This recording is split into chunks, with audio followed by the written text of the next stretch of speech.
mafana mitoetsika dia tany fiangonana Betsimisy manaraka ny toriteny pasteur Mayol.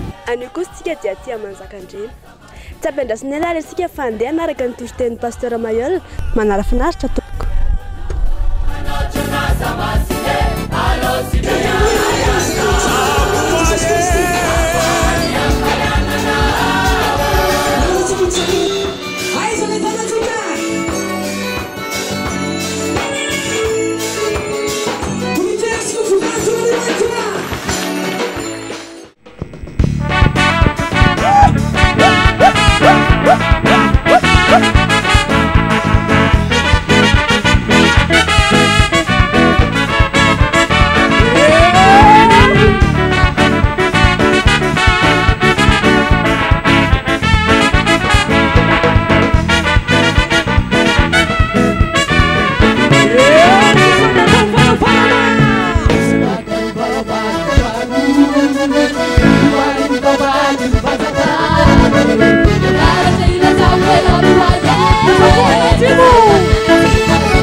He's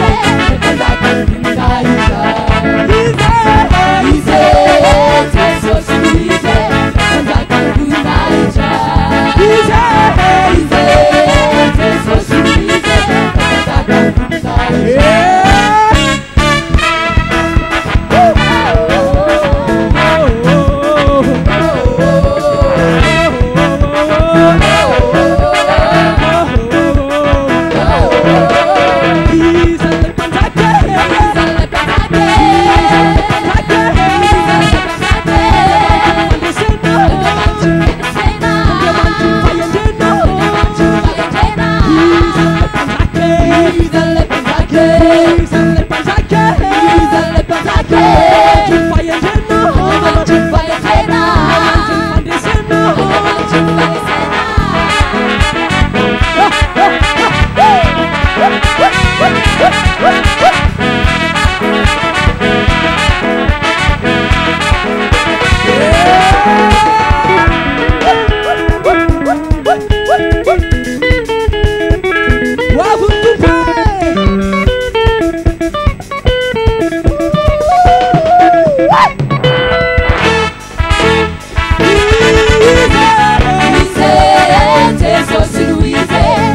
I need you more than yesterday. I need you, Lord, more than words can say. I need you more than ever before. I need you, Lord. I need you, Lord. Sing with me. I need you more than yesterday. I need you, Lord, more than words can say. I need you more than ever before. I need you, Lord. I need you, Lord. Deuteronomy toko 5 ny 14 ka hatramin'ny 15. Perikopa iraisan'ny fiangonana apokalipsy maneran-tany. Deuteronomia toko 5 ny 14 ka hatramin'ny 15. Ny amin'ny didifolo wakati izao amin'ny anaran'i Jesosy satria azy miteny. Mitandrema ny andro sabata amin'ny masinana azy arak'izay nandidiny Jehovah Andriamanitra ao anao. Enemana no iasanao sy anaovanao ny rahanao rehetra, fa sabatan'i Jehovah Andriamanitra ao ny andro fafito. Ko aza manao raharaha akory ianao amin'izany, na ny zanakao lahy, na ny zanakao vavy, na ny ankizy lahinao, na ny ankizy vavinao, na ny ombinao, na ny borikinao, na ny biby fiompinao rehetra, na ny vahininao izay tafiditra eo am-bavadinao, mba hitsahara ny ankizy lahinao sy ny ankizy vavinao tahaka anao koa. Ary tsarovy fa andevo tany amin'ny tany Egypte ianao, ka tanana mahery sandry ninjitra no nitondran'i Jehovah Andriamanitra ao anao nivoaka avy tany. Izany nandidiny Jehovah Andriamanitra ao anao hitandrina ny andro sabata. Tompo manamasinana ny fahamarinana, ny teninao ihany ny fahamarinana. Dia ampandrosotsika ny mpanompon'Andriamanitra indray mandeha pasteur Moyol hivavaka ho an'ny fanatitra sy ho an'ny tenin'Andriamanitra. Miaraka hivavaka isika isaotra n'Andriamanitra. Jehovah Andriamanitra raha eo, Andriamanitra Abraham, ianao Andriamanitra Isaka, Andriamanitra Jakoba. Arainay amin'ny alalan'i Jesosy Kristy tomponay sy mpanjakanay. Isaorana Tompo ny anaranao magaga noho ny fitahiana izay nomenao anay indray ka natratraranay ity sabata ity. Ko dia tolotrainao ny dera, nihaja sy ny voninahitra mandrakizay. Ankehitriny Jehovah raha eo, noho ny fitahiana sy ny fanambinana nomenao anay, dia nitondra izay ny fanatitra sy ny ampahafolo-karena sy ireo fanatitra maro hafa izay ho ampandrosoana ny asanao, ho voninahitra ny anaranao. Araka ny teninao hoe aoka tsisy iseho foana natreko tsy mitondra fanatitra, satria tsisy famelan-keloka raha tsisy raha latsaka. Ka raha iseho foana izay tsy hitondra fanatitra dia tsy azo famelan-keloka. Dia noho ny fitahiana nomenao anay Tompo, dia nitondra izany izay, ka raha isy mba hoanitra kasitrahana amin'ny seza fiandriananao, ary ny teny fikasanao dia tsy hiverina aminao raha tsy nantanteraka izay nampandehananao azy. Ka ho sokafanao ny varavaran'ny lanitra hidina ny fitena fianao mbiampy voakanao tsiraray avy. Ho asianao teny mafy ny valalatsy hanimba ny vokatraika dia avanimbony ny voaloboka rehetra. Ny fitadiavanay, ny fidiram-bolanay, ny asa mandrarahanay, enina ny tsy manana asa aza dia omenao fidiram-bola satria matoky eo anatrehanao. Koa dia mitenena ary Jehovah amin'ny alalan'ny vakitenin'ny soratra masina, fa mihaino indray izay ny fananao masina izay efa miaraka aminay to, hanokatra ny vavanay, ny fonay sy ny sainay, handray izany ny hafatra izany. Amin'ny anaran'ilay Jesosy Kristy, maty ny levona nitsangana araka ny soratra masina angatana izany. Ho azy ny dera sy ny voninahitra mandrakizay. Haleluya. Amen.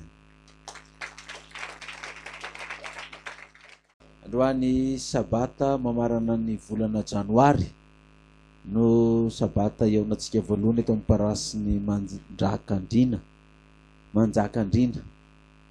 Miarabantsika rehetra tratry ny taona satria izao tsika vao mifankahita ary manonona ny fiadanan'ny Tompo sy ny fitahiny sy mirary soa antsika rehetra ato amin'ny parasy ny manjakandrina amin'ity taona ity, mba ho ambiny zavatsoa amin'izay atao rehetra, mandeha tsy ho lavo ary mandry ahitatory, Mifo aho salama vatana ka dia ny tompo hitantsika n'andro na alina amin'ity taona vaovao tiako dia ho mariky zay fiampiarabantsika zay dia teaka mafitsika voninahitr'Andriamanitra. Halleluja! Miarabantsika rehetra koa izay miaraka mandray zao afatra zao. Aty ampitan-dranomasina aty koa arabaina avokoa ny voakan'Andriamanitra tsiraray avy. Tsika eran'ny Madagasikara na atao am-piangonana na atao amin'ny tokantrano mihaino afatra amin'ny radio dia miaraba anareo izay miainga avy etỳ Amanjakandriana ny paroasy izay ampitany afatra ho amintsika voakan'Andriamanitra indraiky dia faly izay manonona zany fiarabana sy fiadanan'ny tompo ho amintsika tsiraray avy izany. Ankehitriny ary tsika andeha hiditra amin'ny afatra sy vaky tenin'ny perikôpa zay nomena antsika. Vaky tenin'ny perikôpa zay nomena antsika aty dia miresaka sabata, dia miresaka ny Jesosy sy ny sabata, dia miresaka ny sabata sy ny jiosy, ny fivavahana jodaisma izay nisy tamin'izany andro izany, fivavahana jodaisma sy ny apôstôly ary Kristy. Ireo zany no makatsika fanazavana. Dia raha raisitsika ny vaky teny tary amin'ny Deutéronomie toko 15 teo, ny 15 zany no raisitsika. Le hoe tsarovy fandevy tany Egypta ianao ka tanana mahery sy sandry nahitsy mitondran'i Jehovahandriamanitra anao nivoaka avy tany. Zany nandediny Jehovahandriamanitra ao hitandrina ny andro sabata.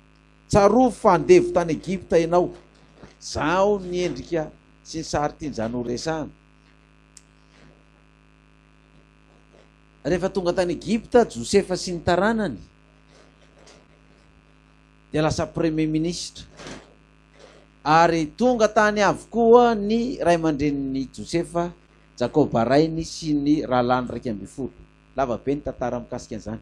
Dia maty Josefa rehefa tateo aoriana, ary maty koa ny farao ny fandimby tao Egypta. Dia ny amaro ny zanak'Israely tao Egypta dia naka hevitra indray ny fanjakana Egyptianina ny amin'ny tokony ho andevozina reto zanak'Israely reto, fa ny amaro ka sao dia aka fanjakana rehefa aoriana kely eo. Dia tanteraka zany ny teny izay nambaran'ny Abrahama, Jehova tamin'ny Abrahama hoe ny firenenao izy anompo ny firenen-kafa mandritry ny 700 taona.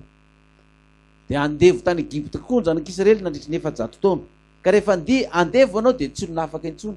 Talohan'izay zany ny zanak'Israely tamin'ny andron'ny Josefa sy tateo orinarinana dia efa maty aza Josefa. Dia mbola rehefa sabata ny andro dia mbola afaka mivavaka ihany satria sabata araky ny lalan'ny Mosesy, araky ny didin'Andriamanitra. Fa rehefa andevo ny zanak'Israely dia tsy afaka nitandrina ny sabata intsony, tsy afaka nivavaka tamin'ny andro sabata intsony satria andevo. Dia rehefa sabata ny andro dia miasa, manao ny asa fanompoana mandevo azy. Tsy misy latsanaitsy talata fa dia 7 sur 7 dia miasa satria andevo. Fa rehefa tonga ny fanafahana azy dia naverin'Andriamanitra zay tandremo amin'izay ary ny sabata satria efa tsy andevo intsony ianao izao.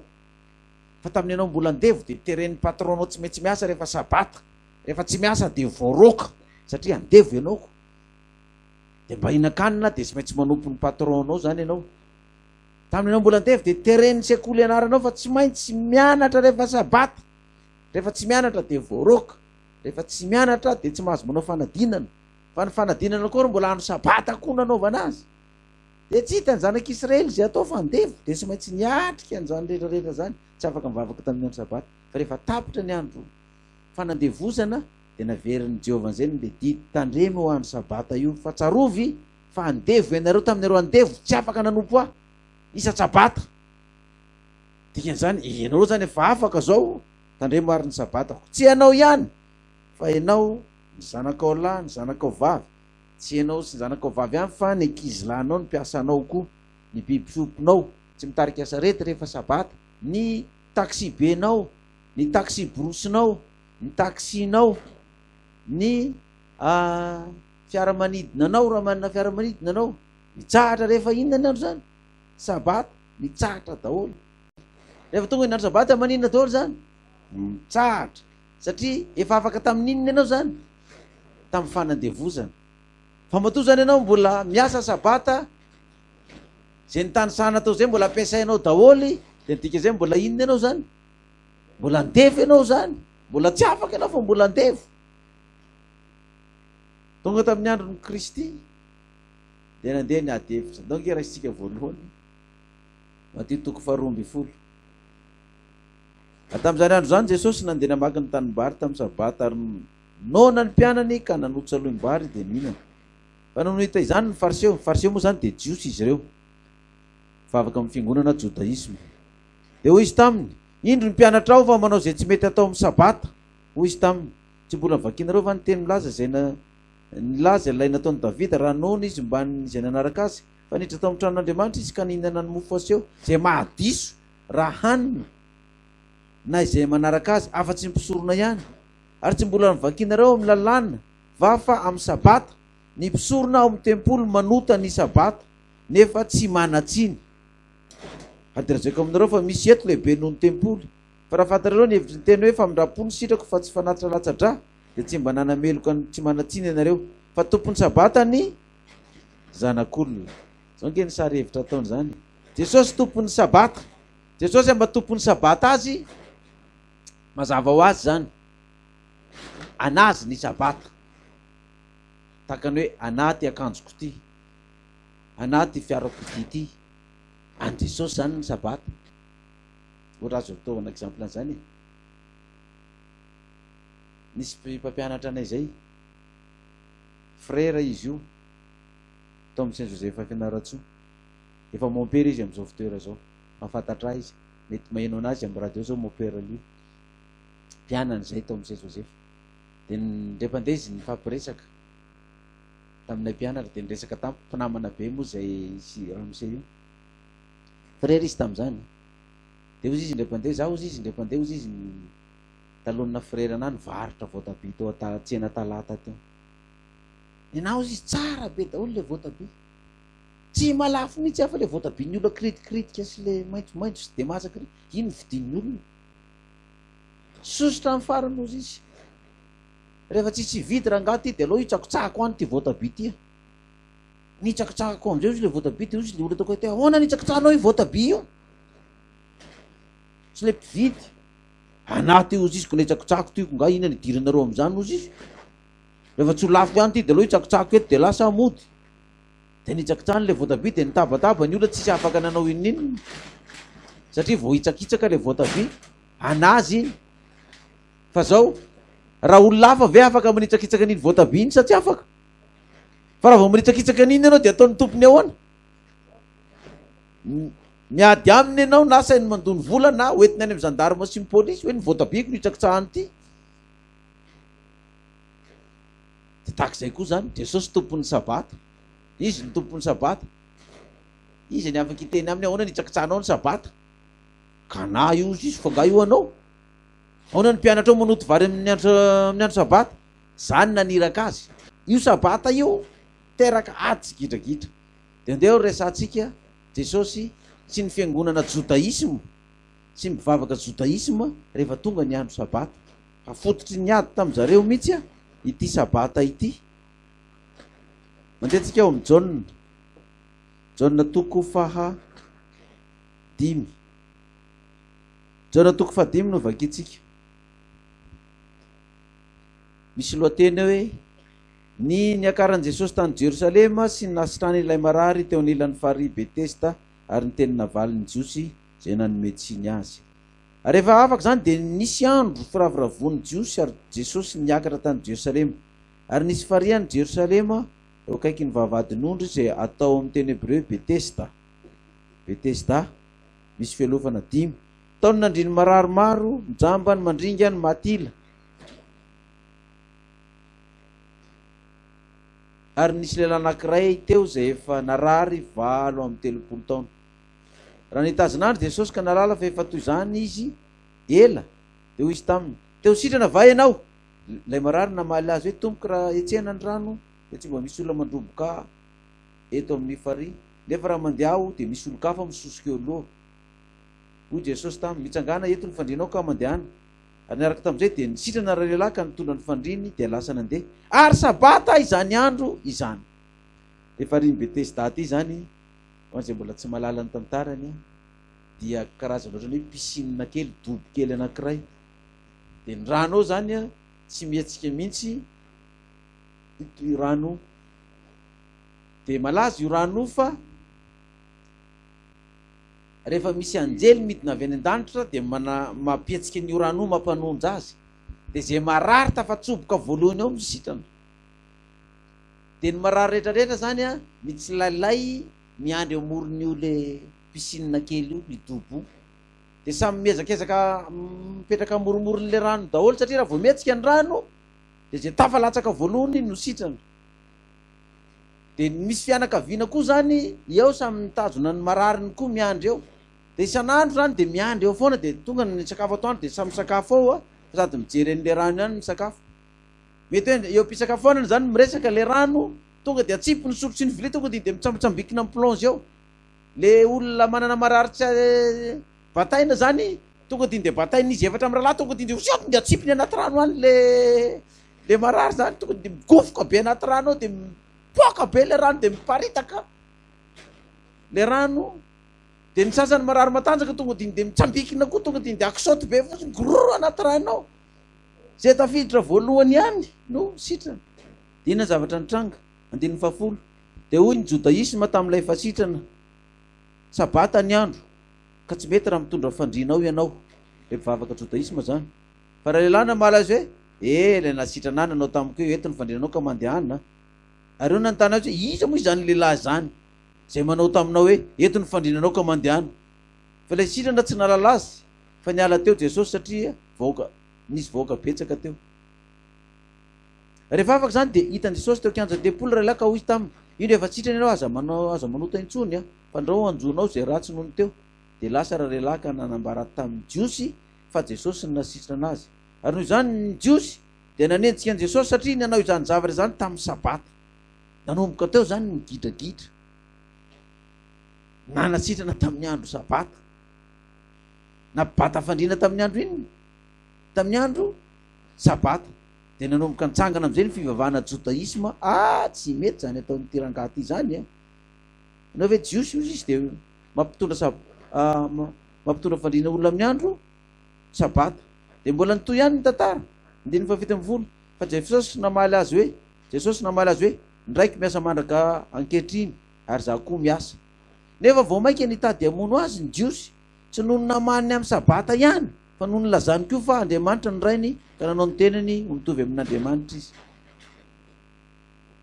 tsy vitany hoe nanenjika ny Jesosy ihany zany le fivavahana jodaisma ty fa dia tonga hatrany amin'ny fanameloana ho faty an'i Jesosy mihitsy satria novahany Jesosy koa ny sabata dia moa zany midika teny sasany amin'ny teny frantsay sasy misy miteny hoe Jesosy ohatrany hoe nivioleny Jesosy ny andro sabata dia hoy le tsy vavaka amin'ny andro sabata amina io zao ndray ny lazany anazy reo le fivavahana jodaisma reo zany zay vavaka amin'ny andro sabata koa ny sasany fa misy jodaisma koa fivavahana miantso amin'ny anaran'Andriamanitra sy Jesosy amin'ny teny hebreo fa izy indray mivavaka alahady fa zany hoe jodaisma daolo moa raha vao miantso azy amin'ny teny hebreo zany moa zany ka ina zavatra nitranga ozy izy ry zareo hoe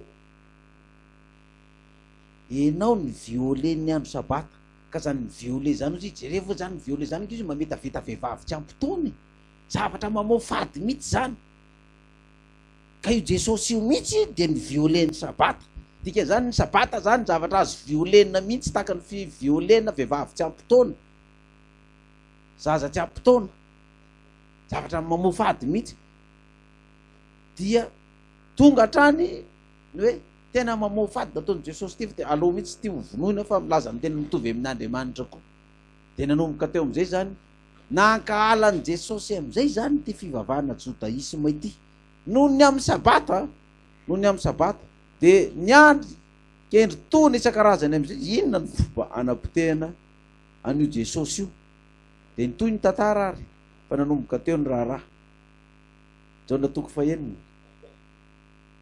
amin'ny 2020 misy lohateny manao hoe nitoriny Jesosy ny amin'ny mofinaina. Rehefa nitoriny amin'ny mofinaina zany Jesosy dia nilaza Jesosy fa io mofinaina io ao amin'ny 2:30 dia zao nanambarany Jesosy azy. Dia hoy Jesosy taminy, lazaiko aminareo marina tokoa, tsy Mosesy nanomenareo ny mofo avy tany an-danitra fa ny raiky nanomenareo ny tena mofo avy any an-danitra. Fa ny mofon'Andriamanitra dia ilay nidina avy any an-danitra ka nome fiainana ho an'izao tontolo izao. 2:40 dia nomonomonina tamin'i Jesosy ny jiosy, dia fivavahana jodaisma zany, satria izy nanao hoe izaho no mofo izay nidina avy any an-danitra. Dia hoy ireo, tsy le io va no Jesosy zanak Josefy izay fantatsika ny ray aman-dreniny, ahoana no dia anaovany ankehitriny hoe izaho nidina avy tany an-danitra. Dia rehefa nanazava zany Jesosy ilay mofinaina nidina avy tany an-danitra, dia zao ny ilazany azy ao amin'ny 4:50 ao. Jaona toko fahenina 4:50 izay mihinana nofoko tsy misotro ny rako no manana fiainana mandrakizay ry zaho hanangana azy amin'ny andro farany. Fa ny nofoko ny tena fihinana ary ny rako ny tena fisotro. Izay mihinana nofoko tsy misotro ny rako no mitoetra ao aminy ary zaho kosa ao aminy. Ary tahaka ny raha ny ray velona ary zaho kosa velona amin'ray, dia tahaka izany koa izay mihinana no velona aminy. Ity ny mofo izay nidina avy any an-danitra tsy tahaka ny razana izay nihinana nefa maty, fa izay mihinana ity mofo ity dia ho velona mandrakizay. Zany teny zany lazainy teo amin'ny sinagoga raha nampianatra tao Kapernaum izy. 9:90 koa maro tamin'ny mpianany no nandre dia nanao hoe sarotra zany teny zany, iza no mahay aino izany? Ary fantatra Jesosy ny tompony fa nomonomonina tamin'izany ny mpianany ka dia hoy izy taminy, manafy fotoana ianareo va izany? Maika raha mahita ny zanak'olona miakatra ho any amin'ny toerany taloha ianareo. Ny fanahy ny mahavelona, ny mofo tsy mahasoa ninon'inona, ny teny izay nolazaiko taminareo dia efa nahasy fiainana. Fa misy sasany aminareo izay tsy mino, fa fantatra Jesosy hatramin'ny voalohany izay tsy nino tsy izay hamatika azy. Ny monomonina tamin'i Jesosy ny jiosy dia fivavahana jodaisma. Rehefa nisy fandikana tamin'ny sabata dia mbola nilaza indray Jesosy fa izy indray ny mofinaina dia vao maika ny tombo fankalana ty fiangonana sy ty fivavahana jodaisma ty any Jesosy. Toy ny tantara toko 7 ny akaran'i Jesosy tany Jerosalema tamin'ny andro firavoravoana taberna kely sy ny nampianarany nateo kianjan'ny tempoly ary nitandrina nitadiavan'ny lehibe hisambotra azy. Tonga ny andro fety Pasika zany, samaritaka ny olona. Zao raisitsika ny 1:40. Jaona toko 7:140 rehefa lasa niakatra ho any amin'ny andro firavoravoana ny rahalahy dia niakatra koa izy nefa tsy mba nisehoseho fa toy ny afinafina. Ary ny jiosy nitady azy tamin'ny andro firavoravoana ka nanao hoe aiza izy? Ary nitakiritsika be ihany ny vahoaka, hoy ny sasany tsara fanahy izy, fa kosa ny sasany tsia fa mamitaka ny vahoaka izy. Nefa tsy nisy sany resaka azy miariary noho ny fahatahorana ny jiosy, satria fivavahana tamin'izany moa zany fivavahana fiangonana jodaisma zany natanjaka be tamin'izany tao amin'ny Israely. Dia eo ny olona zany samy mizarazara teo, sasany hoe mpamitaka iny e, sany hoe tsara fanahy iny e. Dia jerevy tsara fa Jesosy nilaza hoe izay nataon'ny olona tamiko izy dia ataon'ny olona aminareo. Raha nenjena dia ho enjena koa ianareo, raha halan'ny olona dia ho halan'ny olona koa ianareo. Dia tamin'ny andron'i Jesosy zany nisy ny hoe tsara fanahy izy, nisy hoe mpamitaka iny. Zany hoe rehetra jodaisma rehetra zany dia nizingizina mihitsy hoe mpamitaka iny, nefa ny olona tsy sahany resaka mivantana. 4:40 Jaona toko 7:4. Ary rehefa nisasaka ny andro firavoravoana dia niakatra teo kianjan'ny tempoly Jesosy ka nampianatra. Dia gaga ny jiosy ka nanao hoe ahoana izy an'ilay ty soratra nefa tsy mba nianatra izy? Ahoana izy an'ilay ty soratra nefa tsy mba nianatra izy? Dia namaly azy Jesosy ka nanao hoe tsy ahy ny fampianarako fa izay naniraka. Raha misy olona ataonao ny sitrapoko dia alanany amin'ny fampianarana izy na avy amin'Andriamanitra zany na miteny ho ahy aho. Izay miteny ho azy dia mitady ny voninahitry ny tenany, fa izay mitady ny voninahitry izay naniraka azy no marina ary tsy misy tsy fahamarinana ao aminy. Tsy Mosesy va nanomenareo ny lalàna? Nefa tsy misy aminareo mankatony lalàna. Nahoana ianareo mitady hamono ahy? Ny vahoaka jiosy, le jodaisma zany dia namaly nanao hoe manana demony ianao, iza koa nitady hamono anao eo? Jesosy namaly ka nanao tamin'ny hoe asa iray aloha ihany no nataoko ka gaga avokoa ianareo rehetra. Iza izao no nanomezan'ny Mosesy ianareo ny famorana, tsy noho izy avy tamin'ny Mosesy fa noho izy avy tamin'ny razana. Ka na dia amin'ny sabata aza dia mamora olona ihany ianareo. Raha amin'ny sabata aza no amorana olona mba tsy hafoana ny lalàn'ny Mosesy dia tezitra amiko va ianareo, satria nisy olona anankiray nataoko sitrana avokoa ny tenany rehetra tamin'ny sabata, tamin'ny fariny Betesda zany. dia nilaza taminy hoe batao ny fandriana dia andana mody. Aza mitsara araka amin'izay fa mba mitsara marina. Izy reto mpivavaka amin'ny fiangonana jodaisma reto tamin'i Jesosy, manana demoni anao izy mitady hamono anao, ary naverimberindreo vahoaka reo foana reo io teny io. Toy isika eny ny resaka tamin'izany. Jaona toko fahavalo, Jaona toko fahavalo manombotsika eny 9:30. Dia hoy Jesosy tamin'ny Jiosy izay nino azy, raha maritra miteniko ianareo dia ho mpianatra tokoa, ka ho fantatrareo ny marina, ary ny marina afaka anareo tsy handevo. Ary eo dia namaly azy ka anareo hoe taranaka Abrahama izay fa tsy mba handevon'olona hatrizela zay, ka honao nataonay ho afaka ianareo. Jesosy namaly azy hoe lazaiko aminareo marina tokoa fa zay rehetra manota dia handevonota, fa ny andevo tsy mitoetra trano mandrakariva, fa ny zanaka no mitoetra mandrakariva. Ko raha ny zanaka no afaka anareo dia ho afaka tokoa ianareo. Fantatro ihany fa taranaka Abrahama anareo nefa mitady hamono aho, satria ny teniko tsy mitombo ao anatinareo. Zareo tsara hoy izy mantsy an'ilay Jiosy mino azy, le jodaisma mino azy zany. Fantatro izy fa taranaka Abrahama ianareo, fa ny teniko tsy mitombo ao anatinareo, izany no mahatonga anareo mitady hamono aho. Mihaino an Jesosy ihany izy zany, malala momba an Jesosy ihany zany, fa le teny tsy mitombo dia mitady hamono azy izy. 9:30 dia namaly ireo ka nanao taminy hoe Abrahama ny rainay. Hoy Jesosy tamin'ny raha zanaka Abrahama nareo dia ny asan'ny Abrahama no ataonareo, fa ankehitriny nareo mitady hamono aho. Izay lehilahy nilaza ny marina taminareo dia tsy efa reko tamin'Andriamanitra, tsy mba nanao izany Abrahama. Ianareo manao ny asan'ny rainareo. Ireo taminy tsy mba teraka tamin'ny fijangajangana izay, iray izay dia Andriamanitra ihany. Hoy Jesosy taminy, raha Andriamanitra ny rainareo dia ho tia ahy ianareo, satria avy tamin'Andriamanitra ny voako sy nakanesako aty. Fa izaho tsy tonga ho aho, fa izy naniraka. Nahoana tsy azonareo ny teniko e? Satria tsy mahay mihaino ny teniko ianareo. Nahoana tsy azonareo ny teniko izy Jesosy? Satria tsy mahay mihaino ny teniko ianareo. Ireto Jiosy reto zany dia tsy vitany hoe tsy mahay mandray ny tenin'i Jesosy, fa tsy mbola mahay mihaino ny zavatra ambaran'i Jesosy, tsy azony.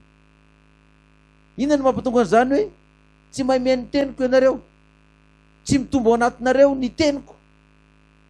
Nefa nareo hoe fivavahana jodaisma, za Jesosy jodaisma koa miaraka aminareo. Ahoana ny tsy mahay mihaino ny teniko ianareo, ny tsy mitombo ao anatinareo ny teniko? Ny antony na dia miteny aza Jesosy dia zao ny antony 9:20. Ianareo avy tamin'ny devoly rainareo, ka zay sitraky ny rainareo no tianareo atao. Izy dia mpamono olona hatramin'ny taloha ary tsy mitoetra tamin'ny marina, satria tsy misy marina aminy. Raha mandainga izy dia ny azo nolazainy, satria mpandainga izy sady ray ny lainga. Zany lazany Jesosy amin'reto fivavahana jodaisma reto, sady mpandainga hatrany amin'ny rainareo, ary raha mandainga izy dia ny azo nolazainy, satria mpandainga izy sady ray ny lainga. Dia mamorona lainga fotsiny zany, manaparitaka lainga fotsiny zany ireto fivavahana jodaisma ireto tamin'ny andron'i Jesosy. Mialatsiny efa tsy zany no manenjika sy miapanga ny fivavahana jodaisma eto, fa Jesosy mihitsy hoe ianareo mihitsy ozy izy nefa taranaky ny avy tamin'ny rainareo mihitsy ty lainga afafinareo eran'ny vahoaka ty. Ravoravo raha Abrahama nahita ny andro ary nahita izy kafaly, dia hoy ny Jiosy taminy, tsy mbola 10 taona akory ianao ka dia efa nahita ny Abrahama fa. Hoy Jesosy taminy, lazaiko aminareo marina tokoa, fotsiny mbola ary Abrahama dia izy aho. Dia nakavato hitoraka azy ny olona, fa Jesosy niherika niala teo kianjan'ny tempolo. Nakavato hitoraka azy izy moa reto olona reto, ny Jiosy reo. Toy ihany ny tantara. Jaona 10. Nitoriany Jesosy ny ampiandry ondry sy nilazany tena no mpiandry tsara. 11. 7 manko azafady. Mpangalatra sy jiolahy zay rehetra tonga talohako, fa tsy nihaino azy ny ondry. Zaho ny vavady, raha izaho no hidiran'ny olona dia vonjena izy, ka hiditra sy voaka sady azo hanina. Ny mangalatra tsy avy raha tsy hangalatra sy hamono ary andringana. Zaho avy mba hananany fiainana sady hananany be dia be. Zaho ozy izy no inona? Izy tsy niteny, izy tsy niteny ny fivavahana Jiosy, izy tsy niteny ny fiangonana jodaisma no vavahady sy lalana, fa izy zaho no vavahady sy lalana. raha izaho no idirany olona de vonjena izy ka hiditra tsy voaka izy de azo fiainana.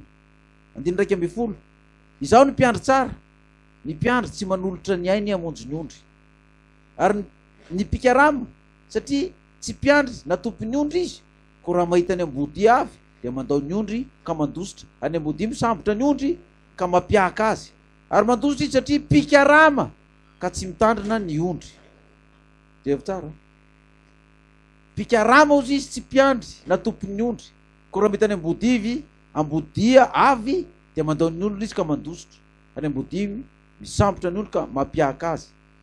Mandositra aloha satria pikarama ka tsy mitandrina ny ondry. Pikarama hita be ny pikarama ao amin'ny fiangonana. Ny pikarama zany de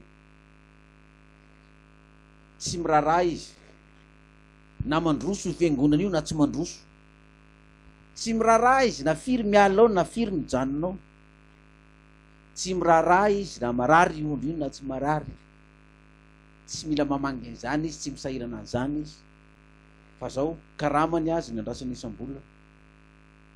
Rehefa hitany fa mety azo karama bebe kokoa izy de lany io fiangonana io, fa ndao anangana atsika de mba mahazo karama bebe koa ty, de mba tsika mivady ny manisany fahafolo-karena sy ny fanatitra am'izay fotoana zay. Endrasantsika mba havady mihitsy aiza ny fanatitra, aiza ny fahafolo-karena, zay pikarama no ato fa zay tsy mitondra eo, tsy miditra ato,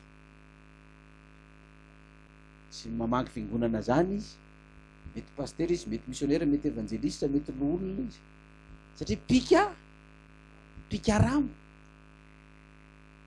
De rehefa tonga ny ambody reo izy Jesosy tsy miandry ny ondriny de ao nozy izy, zao ny resany azy, Jona 7:14-20, izaho ny mpiandry tsara ary fantatro ny ahy sady fantany aho, de tahaka ny ahafantarany ray ahy sy ny ahafantarako ny ray, ary zaho manolotra ny aiko hamonjy ny ondry.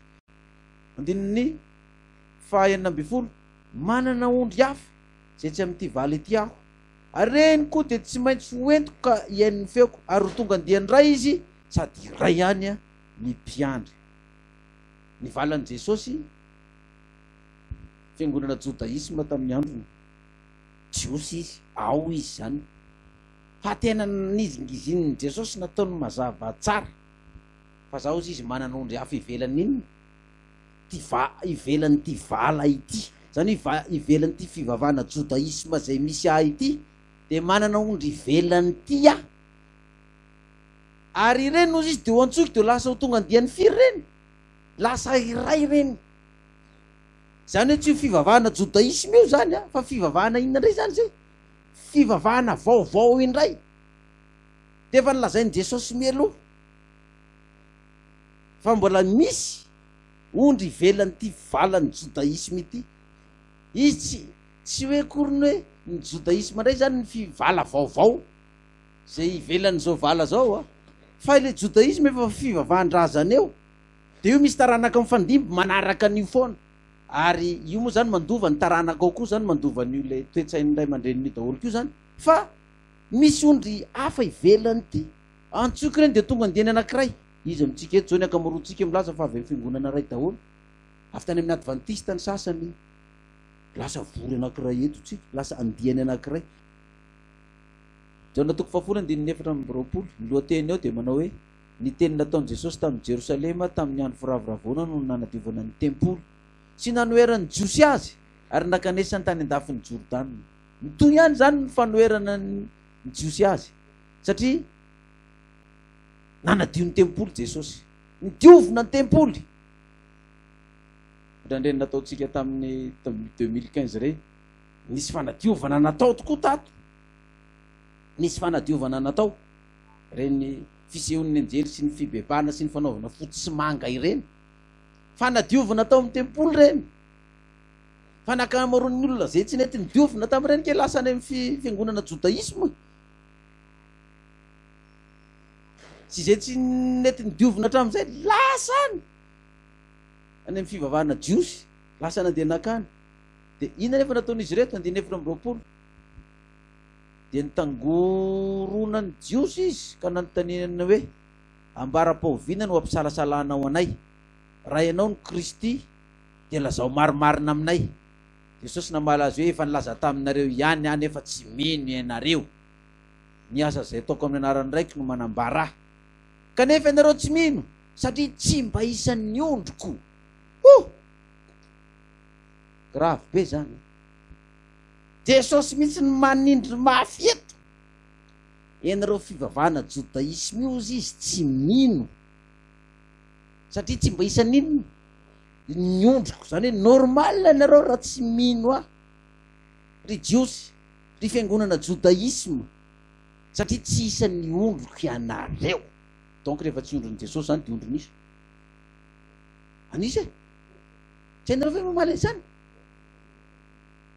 Ohatra ny ambany be zany feo zany, matahotra anganareo mamaly an'izany. Rehefa tsy an' Jesosy dia anisa taovy mafy mba hoen'ny olona atao tokantrano ato. Raha fa Jesosy dia anisa tsy tena mafy zany anisa. Nareo izy tsy mino azy satria tsy isan'inona iza nylazany an'izany izy fivavahana inona judaisme nyresahana an'izany. Ireo zany tsy isan'ny ondron'i Jesosy ary tsy magaga raha mitsanganao fahavalo ny ondron'i Jesosy ireo. Fa raha toy izy an'io tantara io nefarany tamin'inona izy io fanomboana Jesosy tamin'izy tamin'ny hazo fijaliana. Fa tsy vitan'izany anie ireo olona fa maty Jesosy niakatra ny an-danitra. Fa na dia ny apôstôly mpianatra Jesosy aza dia mbola nianjeny reto fivavahana judaisme retiko raha araky ny vaky teny hitatsika teo. Fa andray kely vetivetsika amin'ny asin'ny apôstôly toko 12 anie momba ny Petera. Asin'ny apôstôly toko 12,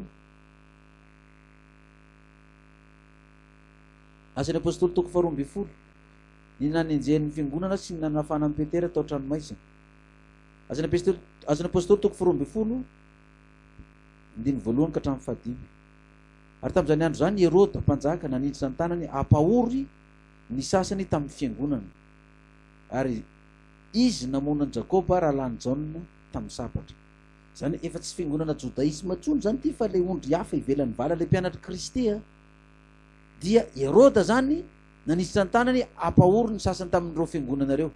Andininy fahatelo, ary efa hitany fa sitraky ny jiosy zany satria reto fiangonana judaisme reto dia naneliny tsao fa hoe Jesosy iny tsy nitsangana tamin'ny maty fa nangalariny mpianatra tao ninona ny fatiny dia inona eleran'ny tanàna dia mbola navelan'ny fanjakana romanina hipetraka tao zany le fivavahana judaisme. Ary ireo taranaka judaisme reo rehefa nahita fa nenjeny Herôda koa ny mpianatra Kristy tateoriana dia hitany ty mpitondra fanjakana ty fa nanaiky an'izany ny jiosy dia nandroso ny sambotra amin'ny Petera koa izy. Efa mbita amin'ny andro fihinanana mofo tsy matsiratsira tamin'izany. Ary rehefa nosamborona izy dia nataony tao an-tranomaisina ka natolony amin'ny maramila 9 ambenana dia nikasa mokazy eo amin'ny vahoaka izy rehefa afaka ny Pasika. Ary Petera nambenana tao an-tranomaisina ary ny fiangonana naherina nangataka tamin'Andriamanitra ho azy. Zany hoe nahafaly ny jiosy nanamborana ny mpianatra Kristy zany tamin'izany vanim-potoana izany satria nitoy izay fanenjena ny mpianatra izany. Toko 7 tsika mbola mitoy ihany natongavan'ny Paoly tao Korinto sy nampianarany tao herintaona sy enim-bolana 12 fa raha Galio no gouvernoura tany Akaia dia niray tetika hisambotra amin'ny Paoly ny jiosy. Ianareo zany mbola mitoy foana ary nitondra azy nakeo amin'ny fitsarana ka dia nanao hoe ilay io mampanaiky ny olona hivavaka amin'Andriamanitra nefa tsy araky ny lalàna. Jereva amin'izany zareo nefa milaza hoe mivavaha amin'Andriamanitra, mivavaha amin'ny Elohim, mivavaha amin'ny Yahoshua. Izy zareo ndreny Paoly mitory an'izany izy ndray toy ny teny io lehilahy io mampanaiky ny olona hivavaka amin'Andriamanitra nefa tsy araky ny lalàna. Raha ilobavy Paoly saika maly zany Paoly dia hoy galoha tamin'ny jiosy tonga dia ilay gouvernoura zany teny miloha ry fiangonana judaisme raha misy eloko na zavatra ratsy nataony dia mety raha mandevitra aminareo fa raha ady hevitra sy anarana hoe Elohim sa Andriamanitra sa Dieu sa Yeshua sa Yahoshua sa Jesosy sa Jeso sa inona ary ny lalànareo kosa hoe sabata manotsalom-bary manasitrana amin'ny andro sabata dia ataovinareo ihany zany fa izaho tsy te tsara izany raharaha izany ary nandroaka azy hiala teo alohan'ny fitsarana izy. Ty zany jerevo tsara manatsaina koa ny ty gouvernoura itony Rehetra fivavahana jodaisma sy kristianisma sy ny namany rehetrareby fotsiny fampiapanga fotsiny. Ao anako misy hoe ilay io mampanaiky ny olo ivavaka amin'Andriamanitra nefa tsy araky ny lalàna. Fa ngamy fivavahana ampanekena ny olo ivavaka amin'Andriamanitra misy lalàna. Fa tsy efa ny lalàna reo ihany zany ozy izy. Toy izy ty governo ty raha adihevitra sy anarana. Ary ny lalàna reo kosa zany de efa adihevitra zany ny anarana. Raha tsy atsona amin'ny teny hebreo de efa tsisy e. Raha voatsona amin'ny teny grika io de efa tsisy e. Tsisy amin'ny teny gasy amin'ny teny frantsay fa tsy maintsy amin'ny teny hebreo ihany io e. Amin'ny teny arabo sy sisa. Zany ny adihevitra nataony zareo. Fa jereo vone io adihevitra momba ny anarana io zany efa maty Jesosy. Ny apôstôly ndray ty mbola mandeha ny adihevitra momba ny anarana. Satria manizingizina zany ny sasany fa reto jiosy reto na jodaisma reto manizingizina fa tsy maintsy amin'ny teny hebreo ihany ny antsona ny anaran'io Jesosy n'Andriamanitra io. De jerevintsika nefany rehefa nombona tamin'ny hazo fijaliana Jesosy Jaona 7:20. Baibolitsika ty moa nadika tamin'ny teny inona? Teny grika sy ny teny inona? Sy ny teny hebreo. Nadika teny grika sy teny hebreo ty fa za manontany anareo amin'ny hebreo ny antsona n'Andriamanitra inona? Tsy Elohim, Adonai, Elsadai sa ino koa ny antsona azy? Jesosy antsona Yahosoa. Fa amin'ny grika anie tsy zany ny antsona n'Andriamanitra. Ny antsona n'Andriamanitra inona? Theos ny antsona n'Andriamanitra amin'ny teny grika. Jesosy Yesoa ny antsona azy amin'ny teny grika. Amin'ny romanina tsy Elohim zany ny antsony romanina n'Andriamanitra. Tsy Yahosoa zany ny antsony romanina n'Andriamanitra any Jesosy. Fa rehefa nombona tao amin'ny hazo fijaliana Jesosy dika teny telo nandroatana dika teny tao. Jaona 7:20 ny andininy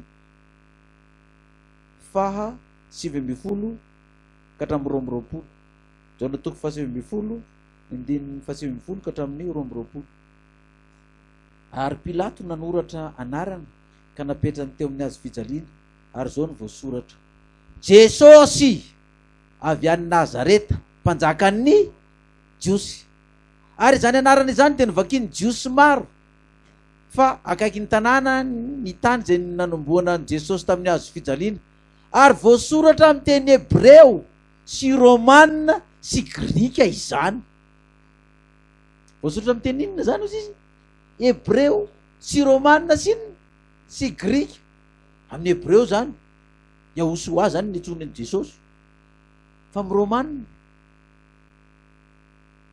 ka Yahosoa ny antsony Jesosy Jesu. Ny antsony katolika romanina azy Jesu inona ozy izy? Jesu Kristy. Fa ny grika fa nga Yahosoa ny antsony Jesosy any grika. Taka ny an'ny arabo zao ny antsony Jesosy ny antsony arabo any Jesosy Isa ny antsony azy. De za zao manana Coran ao amiko, boky silamo, de misy dika teny silamo de misy dika teny gasy ao. Fa le isa amin'ny teny silamo dikany amin'ny teny gasy hoe Jesosy. Le Allah, ho Allah moa ny antsony silamo an'Andriamanitra, adikany amin'ny teny gasy hoe Andriamanitra. De jerevo koa le jodaisme koa rehefa mamaky an'ity baibolitsika ty izy, rehefa tonga hoe Jesosy avy any Nazareta de toana hoe Yahosoa avy any Nazareta. Zany hoe fantany zany io Jesosy io izy io. Yahosoa io amin'ny teny inona? Amin'ny teny hebreo. Fa amin'ny teny gasy izy inona izy eto? Jesosy izy eto. Amin'ny teny frantsay io inona?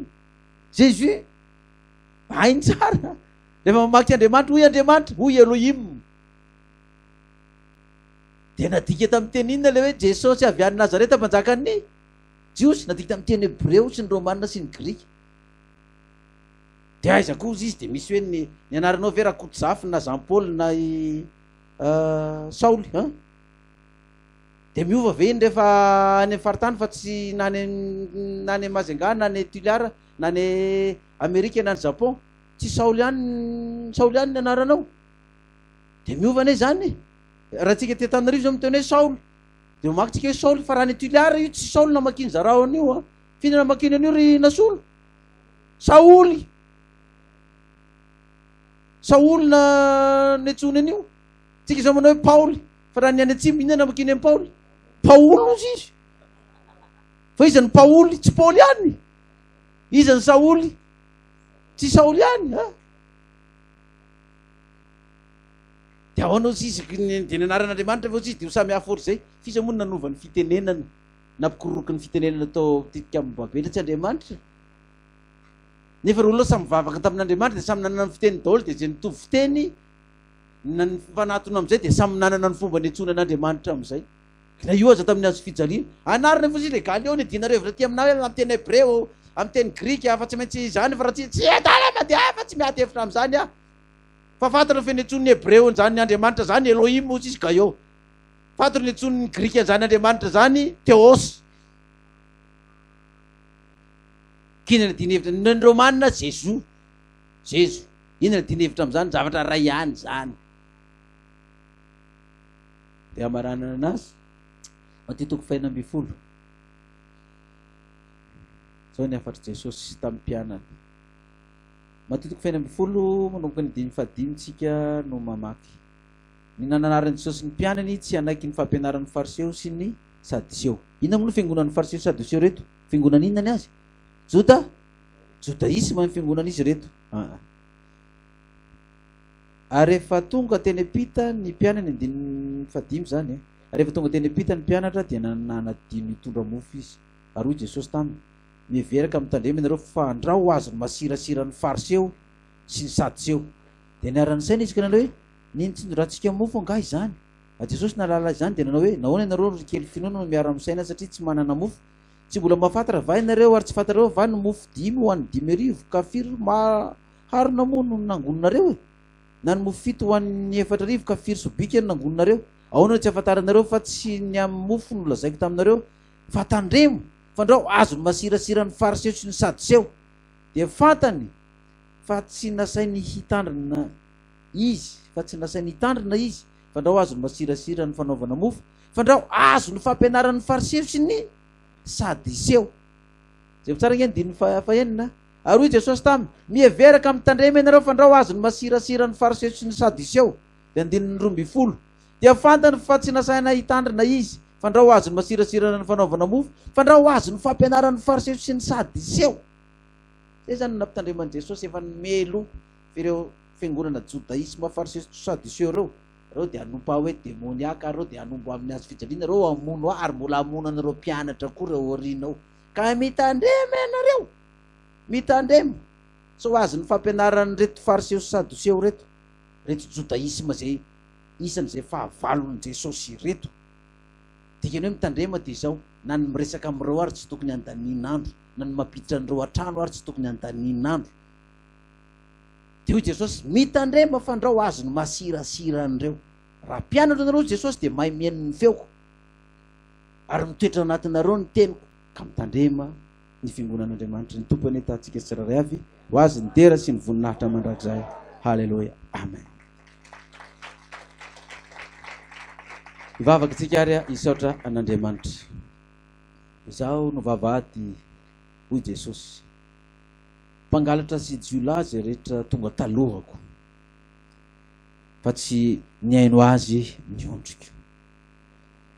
Zaho i Jesosy dia mananondry hafa ivelan'ny ty valy ety ary reny dia tsy maintsy fatsoka tonga ndian'ny iray indray. Nitangorona tamin'i Jesosy ny jiosy tamin'izany, ny fiangonana judaisme, ka nametra-panontaniana taminy nanao hoe raha andram-pahaviana nampisalasalanao anay fa raha ianao ny Kristy dia lazao marimarina aminay. Dia namaly Jesosy tamin'izay Jehovah Andriamanitra ray hoe fa nilaza taminareo fa tsy miaino ianareo. Ny asa izay ataoko amin'ny anaran'ny ray no manambara, kanefa ianareo tsy mino satria tsy mba isan'ny ondroko hoy Jesosy, fa mpangalatra sy jiolahy zay rehetra tonga talohako. Misaotra anao Andriamanitra ray io, fa dia izay tokoa no ivelany zany fivavahana judaisme izany zay natsoinao ka tonga andian'ny iray tokoa avy tany amin'ny Egypta, andevy tany tamin'ireo fiangonana maro samihafa, ka dia nanompo anao isa-tsabata. Ny teninao dia toetra be dia be ty anatinay, ka hitombo ty anatinay izany. Dranao ary ny dera sy ny haja ny voninahitra mandrakizay. Naran'i Jesosy maty ny levina antsangana araka ny soratra masina mangatana izay mivavaka izany. Haleloia, amen.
Arjova tentang musim seserona kana notam ni soten jonet narum chutran sana Israel. Ita eno kayarona ne Jehovah. Apabila mira tanta fenomena Jehovah kami dah fuam nau. Anak tanta fenomena Jehovah kan menon fia tanana. Amen na. Amen na. Sapar Jehovah pasti ramela.